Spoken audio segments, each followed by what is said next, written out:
6వ ప్రపంచ మహాసభలు 2 రోజులుగా అద్భుతంగా జరిగాయి. యార్లగడ్డ లక్ష్మీప్రసాద్ గారు, డాక్టర్ మండల్ బుద్ధప్రసాద్ గారు, గుత్తిగొండ సుబ్బారావు గారు వీళ్ళందరి నిర్వహణలో ఇంతమంది కవులు, రచయితలు హాజరవడం అనేది చాలా అద్భుతమైన విషయం. మంత్రివర్యులు కందులు దుర్గేష్ గారు వారు అనేకమైనటువంటి గౌరవ ముఖ్యమంత్రి చంద్రబాబు నాయుడు గారి దృష్టికి, పవన్ కళ్యాణ్ గారి దృష్టికి, ఎందుకంటే డిప్యూటీ సీఎం గారు కూడా కళాకారుడు, ఆయనకి అనేకమైనటువంటి అభ్యుదయ భావాలు ఉన్నాయి.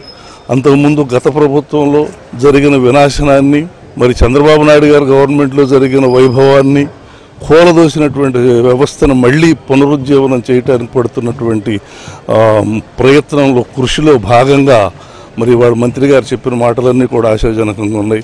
నేను కూడా నాటక అకాడమీ అధ్యక్షుడిగా, ఒక రంగస్థల నటుడిగా, మరి కళా సంస్కృతి పట్ల అభిరుచి ఉన్నటువంటి పాలకులందరూ కూడా ఈసారి రావడం జరిగింది. కాబట్టి కళా వికాసం జరుగుతుందని, ఇచ్చిన ప్రతి హామీ నెరవేరుతుందని మనస్ఫూర్తిగా నమ్ముతూ పద్యనాటక రచనలు కానీ, సాంఘిక నాటక రచనలు చేసిన కొత్త అంశాలన్నింటినీ కూడా కొత్త సమాజాలతో ప్రాక్టీస్ చేయించి వాటిని ప్రజల్లోకి తీసుకెళ్లే ప్రయత్నం తప్పకుండా అకాడమీ చేస్తాం. తెలుగు భాష వలన ప్రయోజనం ఏమిటి అనేటువంటి అపోహం తొలగించాల్సిన బాధ్యత ఉంది ఇప్పుడు మనకి. ఇంతకుముందు ఒక చెవిలో ఒక మంత్రంలాగా ఇంగ్లీష్ చదువుకుంటే వెంటనే అమెరికా వెళ్ళిపోవచ్చు అనేటువంటి యొక్క దురాశను కలిగించింది ప్రభుత్వం.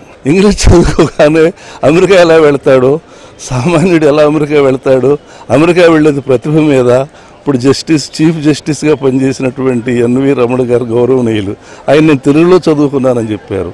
మన భారత ఉపరాష్ట్రపతి వెంకయ్యనాయుడు గారు గౌరవనీయులు, ఆయన కూడా తెలుగు మీడియంలో చదువుకున్నాను, ఇంత ఉన్నతమైన పదవులు. మన పివి నరసింహారావు గారు, మన భారత మాజీ ప్రధానమంత్రి, ఎన్ని భాషల్లో పాండిత్యం ఉంది ఆయనకి.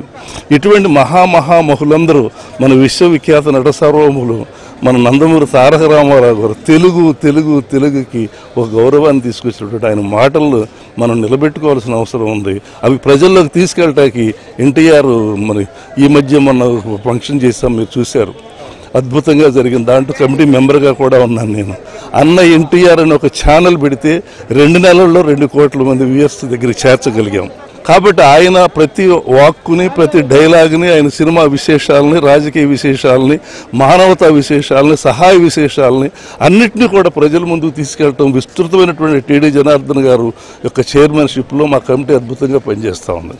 కాబట్టి తెలుగుకు వైభవం తప్పకుండా తెచ్చే ప్రయత్నాల్లో మేమందరం చిత్తశుద్ధిగా పనిచేస్తామని తప్పకుండా ప్రజలందరూ తెలియజేస్తూ, ప్రజల సహకారం లేని ఏం చేయలేం కాబట్టి తెలుగు పట్ల, పిల్లలకు తెలుగు నేర్పించే పట్ల శ్రద్ధ వహించాలని వినయంగా వాళ్ళని అర్థిస్తూ, మరి అమెరికాలో నేను దాదాపు 500 మంది పిల్లలకి చెలియో చొలకో లాంటి పద్యాలు నేర్పించాను. మరి ఇక్కడ పిల్లలు నేర్చుకోవాలి కదా, వాళ్ళు ఇంత శ్రద్ధగా నేర్చుకుంటున్నారు ఎందుకు?